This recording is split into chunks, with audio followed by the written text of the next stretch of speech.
Hello, YouTubers.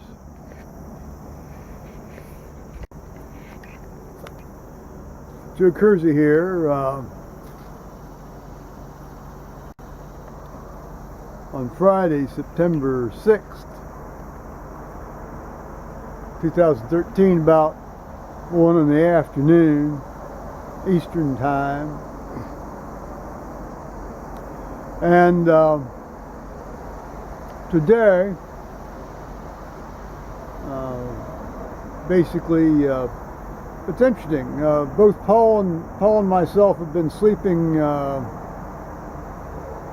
fairly well for the last 2 or 3 nights. I mean, I've actually been able to sleep as long as 5 or 6 hours at a whack, which rarely happens with me. I guess Paul said he slept pretty much 7 hours straight through the other night without a break.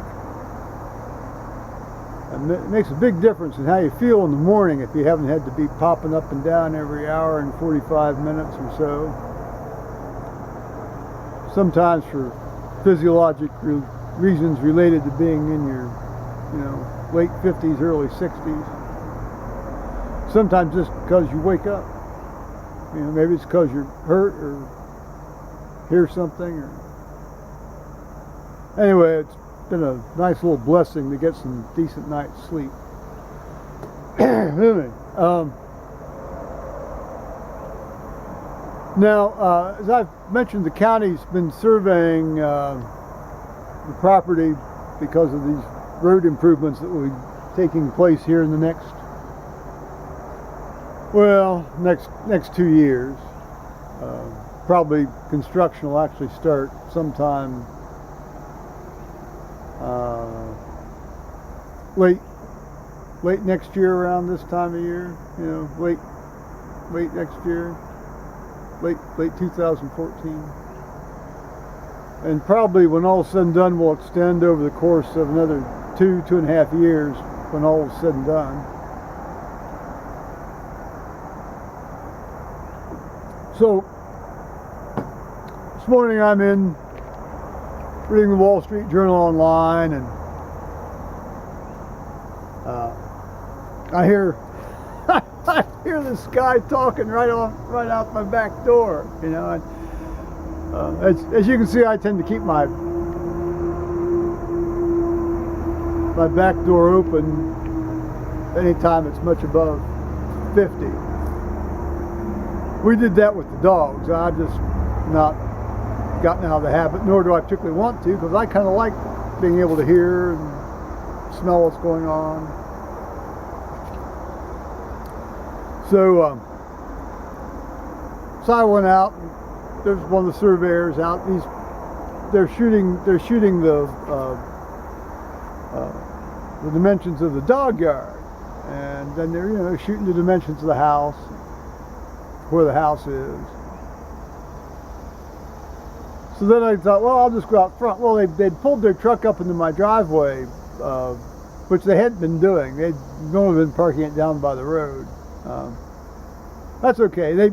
They'd parked it so that if I had to get my truck out, I could, which was nice of them. And if Paul had come home early, he wouldn't have been able to get into where he usually parks, in the pole barn, but I think they're going to be back in the full swing here. They've had a light week down there at the hotel. In fact, he's been home 5 out of the last 7 days.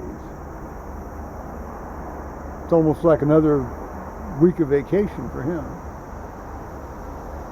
Well, anyway, so I went out and I just watched them taking some shots, and my intention wasn't to interrupt their work at all. First of all, I like to watch surveyors at work. My dad would do some surveying for the purposes of planning out his fields. And he had his own transit, and so he and he had a set of surveyors chains, the actual chains with the big links, that fold up. And a little sliding pole with the marks on it, and you know, he particularly did that when he was putting tile in the fields, because then he could plot out the you know, the various depths that they had to dig down to be sure that to get adequate drainage. So I've always been very fascinated by surveying, and of course when I worked in the law offices there of these guys and I did the real estate titles, I had to read all sorts of legal descriptions, and I just, you know, I just fell in love with the language of surveying. Now it's all very automated, you know, it's GPS and radar bounced this, and you know, so a lot of the practical math that they had to do has been taken up by the computing, and you know, they can plug this stuff into their computers when they get back to the office, and it generates a printout map, you know.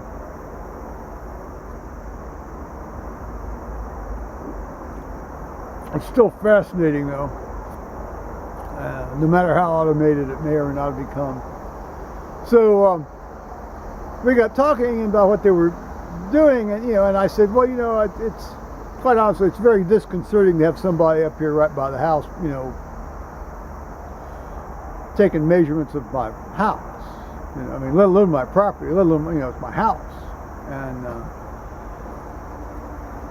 And I said, I know why they're doing it, but it's still very disturbing to me. And the guy said, yeah. I mean, these are two good guys. I mean, they're, you know, it's like most people who come out to do work on your place. You know, if you go out and talk to them, they're good guys. You know, there aren't that many assholes in the world. I mean, there are some, you know, and you remember them, but there aren't that many assholes. And so it turns out, you know, I mean, and this makes absolute sense. You know, they said what we're really interested in is the contours. We have to do the elevations in the contours, because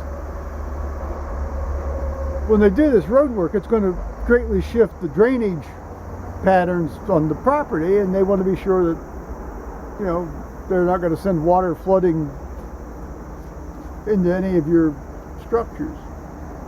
Well, yeah, that makes great sense. In fact, in Ohio, there's a tremendous amount of case law, and if you watch the Supreme Court's website, there are a lot of cases relating to lawsuits against counties for drainage problems that have been, or at least are alleged to have been created when the county does certain amounts of road work and drainage work and ditch work.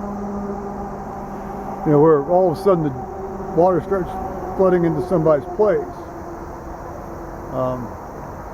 So that makes sense. I certainly have no problem with that. In fact, I'm glad they're doing that. So we talked about where they could find some more pins, and I'd remembered some other things I had forgotten to tell them about the first time I talked to them about, you know, various permanent markings that I've come across as I've wandered around the place over the years. And one of which, interestingly, is one of the original little brass geodetic survey markers when they did the original Northwest surveys, when the state was first settled. You know, going back to, you know, I, James Madison, President of the United States, do hereby, you know, bargain, sell, grant, and convey to. If you go back and read the original deeds, and it, you know, it had an elevation on it, and it you know, it talked about which corner of the range, township section it was in. Now, we're in one of these oddball sections of the Northwest surveys that are 5 miles. You know, it's 5 mile square townships rather than 6 mile square townships. The standard survey is 6 mile square townships, which would be 36 square miles, but 6 mile square townships. But my particular property is out of one of the ranges that were surveyed as 5 mile square townships. And so that was one of the original markers. I just happened upon it. I just was walking up along my fence line there, and oh, what's this? You know, I saw a glint of brass. So there were a couple of other things I could tell them about. I had remembered. They had done an aerial survey thing here a few years back, and they had driven an iron stake in the middle of my field and had actually put a little geodetic survey marker on top of it as well. But this was the modern, U.S. geodetic survey marker stuff. So that was interesting. Now, so I said I read the Wall Street Journal, and then I decided I'd look at some YouTube stuff, and there wasn't much up that I particularly, that I'd subscribed to. There were a couple, and I looked at those. But then I got looking around. They had this Google Plus. So okay, Google. I looked at this, and it turns out there was a lot more stuff on there about me than I had realized, which is okay because it's all. I put it all up other places. It's all public. And then that got me thinking about this Facebook nonsense thing that I may have mentioned yesterday or 2 days ago about you get sucked into this kind of round robin. You want to check your account. Well, here's your email. Okay, the email's correct. Password for your email. Well, you enter password for your email. Well, do you enter the password for your email that you use for your actual email account? Do you enter the password for your email account that you think that they want you to say? And so you try all the stuff that you can think of. And then they say, oh, well, Facebook does not remember your password. Well, and then they say, well, this is not your password. Well, of course they remember your password. I mean, how can they say it's not your password if they don't remember your password? So they're lying. They're not misrepresenting. They're not confused. They're lying. Now, I don't know why they do that, and I would strongly encourage them to figure out how to change that system. In fact, all this social media for somebody like myself is very confusing. I'm reluctant to get involved in it anyway, just on general principles. But yeah, okay. People find other people that way in the terms of, oh, I wonder what so and so's doing. Okay. I certainly don't go trolling around on that for people. That never occurred to me to. I'm going to tell you right now, if it's as hard to use as it seems to be, I guess there's no point in it, is there? So, meanwhile, it's a magnificent day, 66 degrees. It was 46 this morning. My favorite time of year. The next 3 months of the year are the best time of year for me. Wonderful. So on that note, I'm going to say bye-bye, YouTubers.